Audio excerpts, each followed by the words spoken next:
Hi, it's Dwyer, December 11th, 2023. GamblersAdvisory.com, also bettingangle.us. Let's give a post-fight report on Devin Haney's mastery of the fighter I picked, Regis Prograis.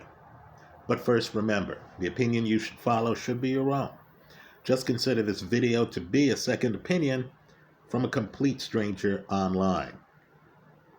Now, I have the notable distinction here of not just picking the wrong guy in the fight, but picking a guy who set the record for the fewest CompuBox punches landed over 12 rounds. Prograis, believe it or not, in this fight, where the guys were talking a lot of stuff and were animated and were promising to hurt the other, Prograis only landed 36 punches over 12 rounds. In other words, my guy lost every round. All praise to Devin Haney. He was surgical in the fight.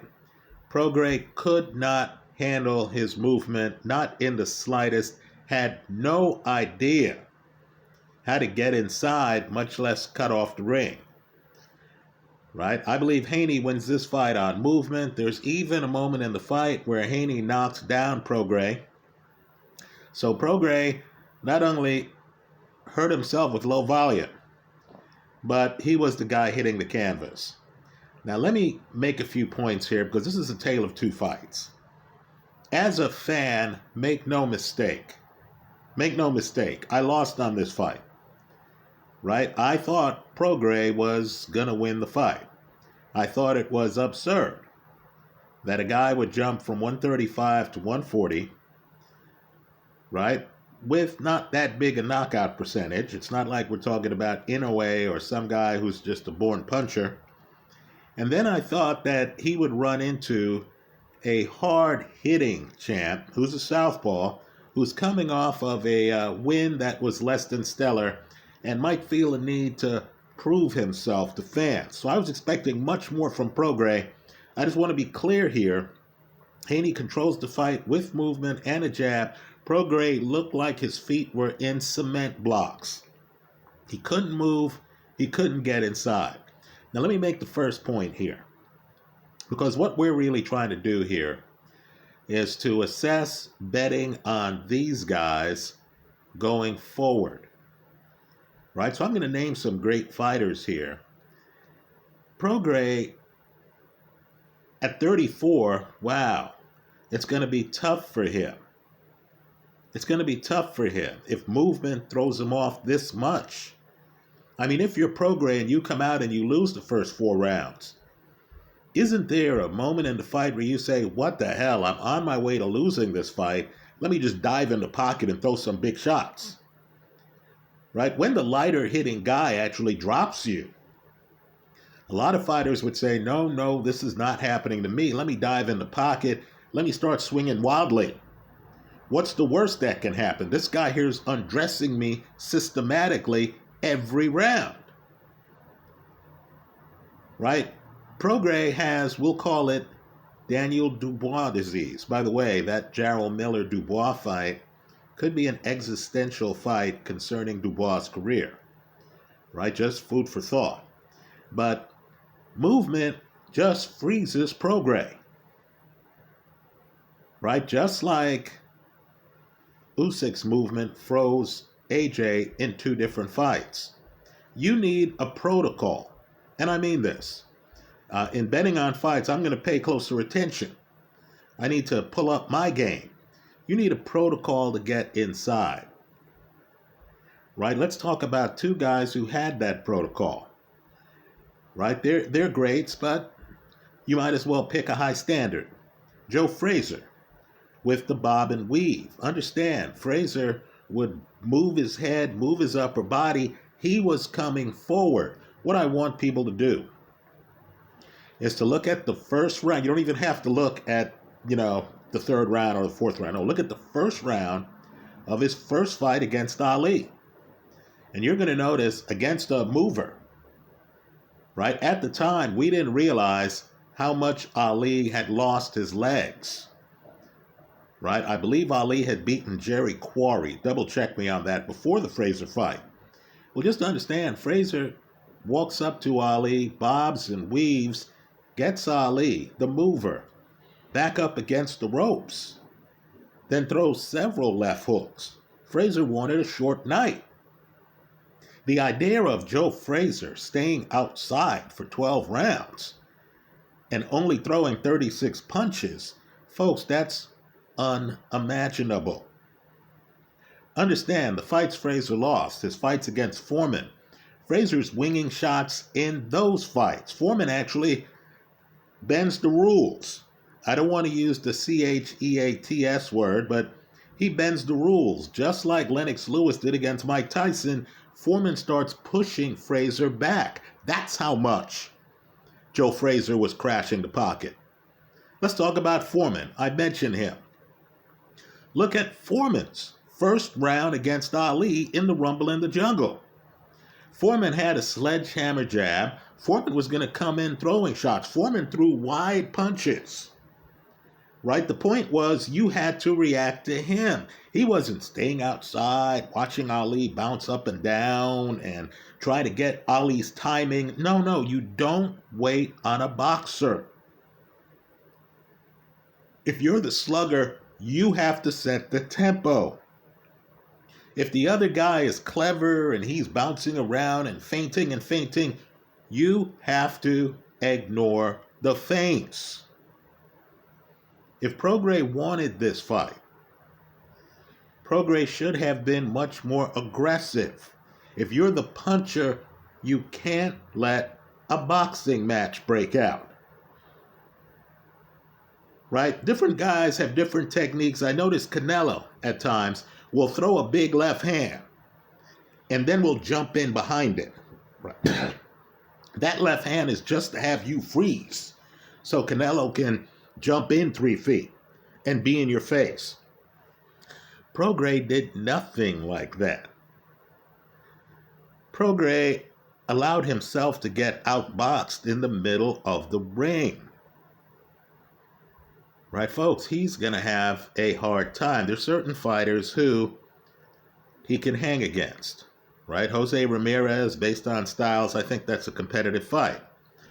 Right? But understand, he got beaten by such a wide margin by Devin Haney that I can't imagine the fight being much closer than it was, even if Prograis changes his attitude. Let me say this too. Mike Tyson, another slugger who found his way into the pocket, he did his version of the bob and weave, right? Tyson would have his knuckles up on his chin, and then he would move side to side. The point is, Mike wasn't outside trying to read your feints. In fact, we went through a period in boxing where guys like Bone Crusher Smith just started hugging Tyson from the first round because the only way you could keep Mike Tyson out of the pocket was if you hugged him. The guys who didn't, Marvis Frazier, look up that fight, had to deal with Tyson deep in the pocket from the first round. So let me just say, from a fan perspective, this is a total loss for me. I was expecting so much more from Prograis. I could even have lived with a competitive fight where Haney edged it, right? Like Haney edged Loma. I'd say, okay, well, this fight lifted both guys. You know, both guys will bounce back, and, you know, I'm sure people are going to look at the tape and they're going to think that they can spot holes in either's game. No, folks, this fight's a total disaster for Regis Prograis. He was spanked.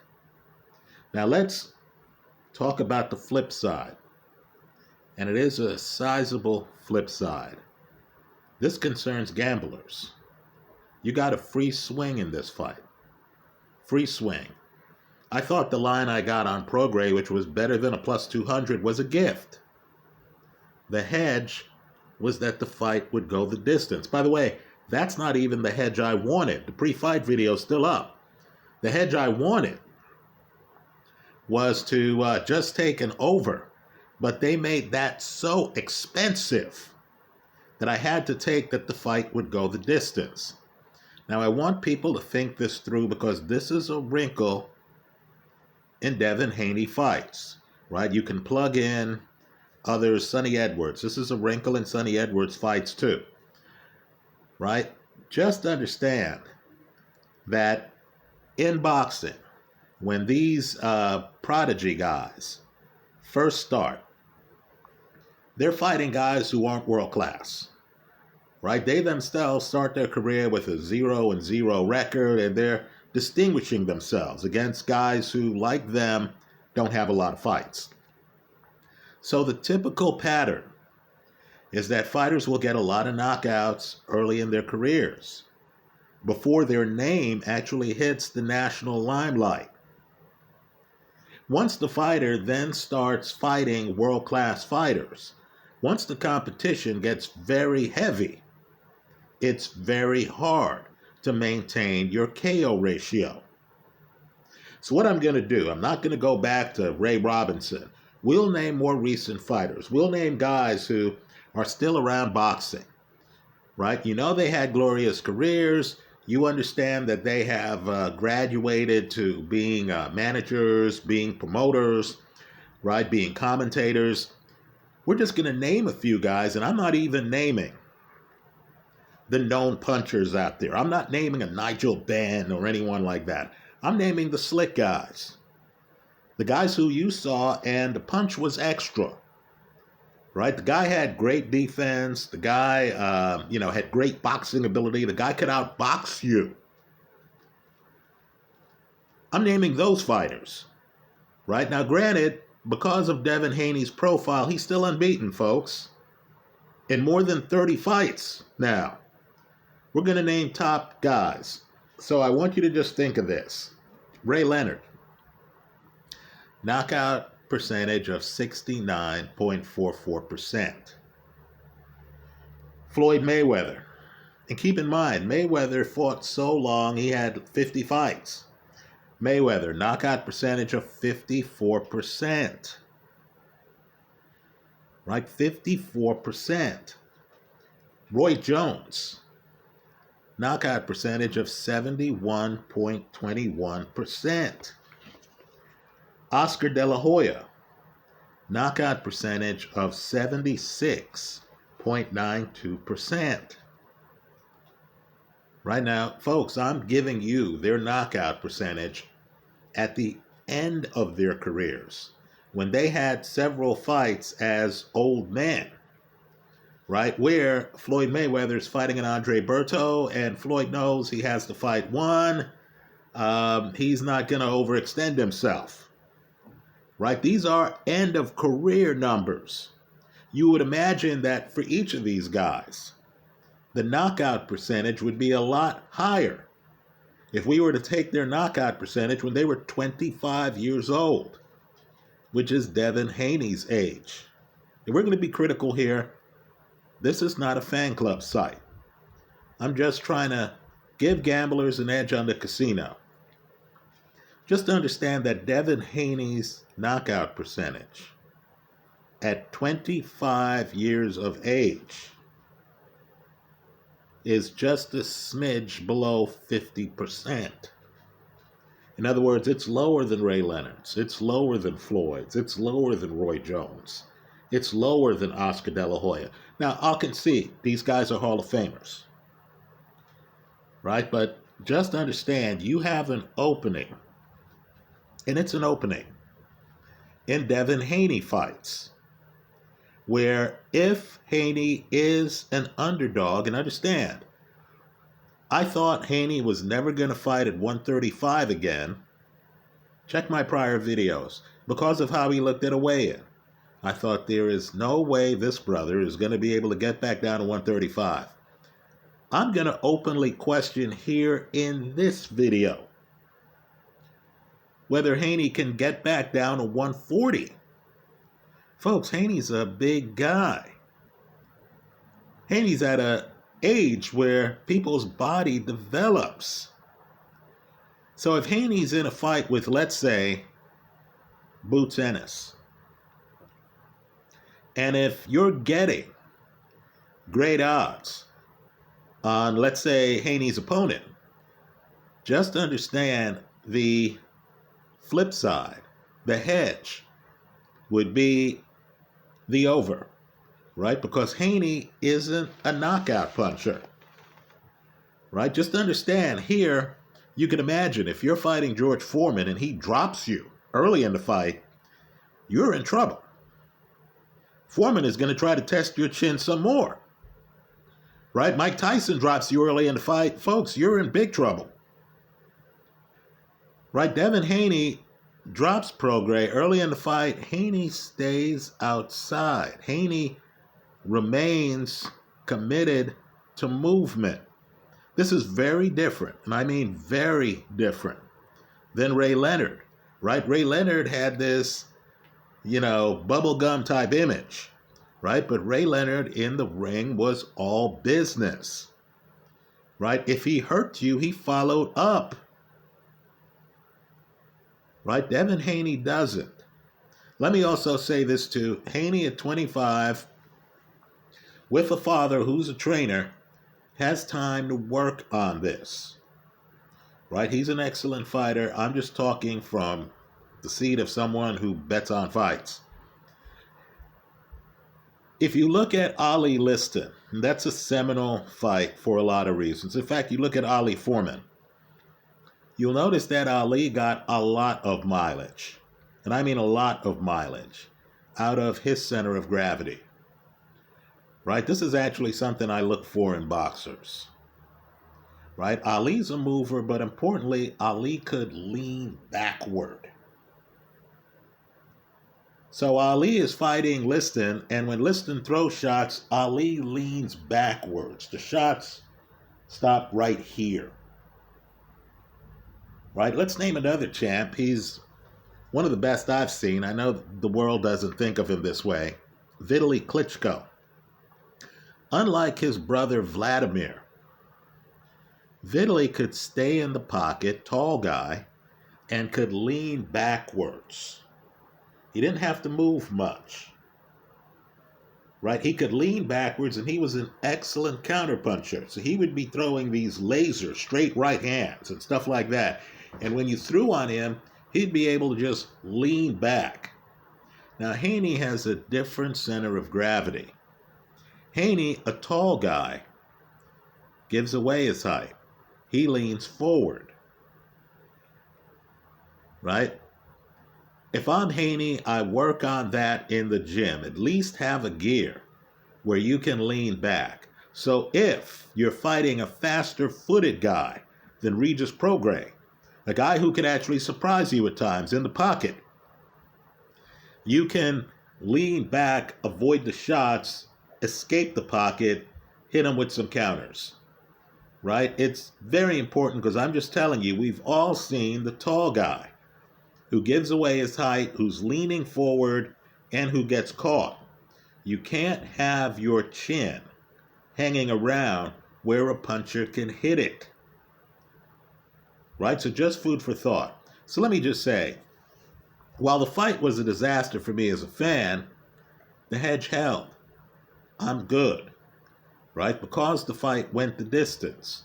Understand, too, you hear about Billy Conn and guys like that. Billy Conn is famously beating Joe Louis, and it wasn't enough.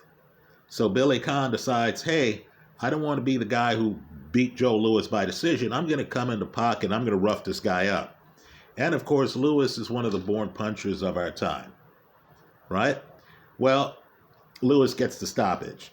Well, here, there's not even the hint that Devin Haney is trying to close the show. Not the hint, right? There's also not the hint that Regis Prograis is trying to close the show, right? And so I congratulate Devin Haney. I thought Regis fought a bad fight. I don't know what fight Regis prepared for, because the Haney side of the aisle was exactly what you'd expect. Haney circling him. Haney up on his toes. Prograis flat-footed because he's a slugger. Prograis coming forward, trying to look for an opening. Haney peppering him with jabs. Let me just point out, fighters have to learn how to break rhythm. In my favorites folder, you have to search for it a little bit, is the tape of Kell Brook against Golovkin. Now, Golovkin had ring coverage, which Prograis doesn't seem to have. He could throw punches from far away. But what's important is Golovkin would run over to Kell Brook.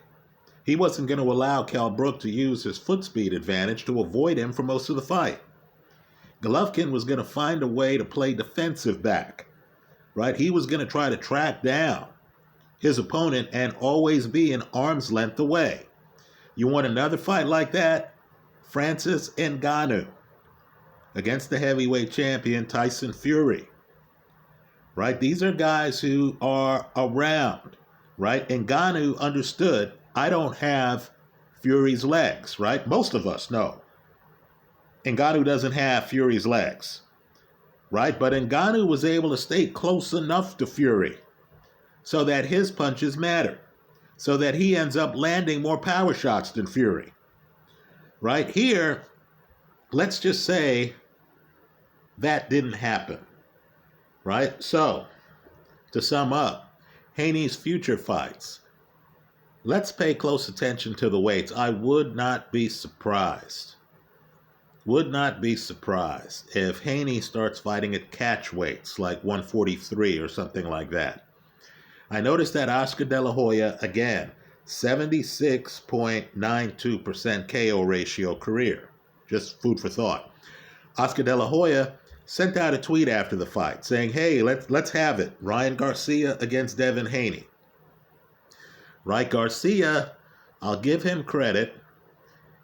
He can hustle after you, right? But I wonder if a guy who is so one-punch centric, with Garcia, you know it's the left hook, can trouble a Devin Haney, right? Because Devin Haney is the complete package in terms of having his defensive construct and knowing what you're going to do, right? But understand, that's a good fight because Haney, again, leaning forward, not leaning back. This isn't the Vitaly Klitschko situation where I have to get deep in the pocket on a puncher and then throw a left hook, a short punch, right? So I have to get deep in the pocket on a puncher, which is perilous. Then I have to throw a left hook, and I have to land and hurt the guy as he's leaning out of the pocket.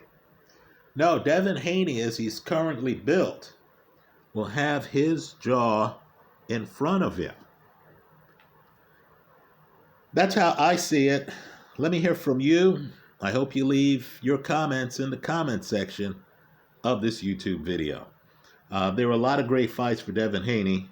A lot. Right? Count me among those. Haney beat me this fight. In fact, I'm not even going to say what I was about to say. Haney beat me this fight. All praise to him. I congratulate him on a dominant performance. Thanks to him.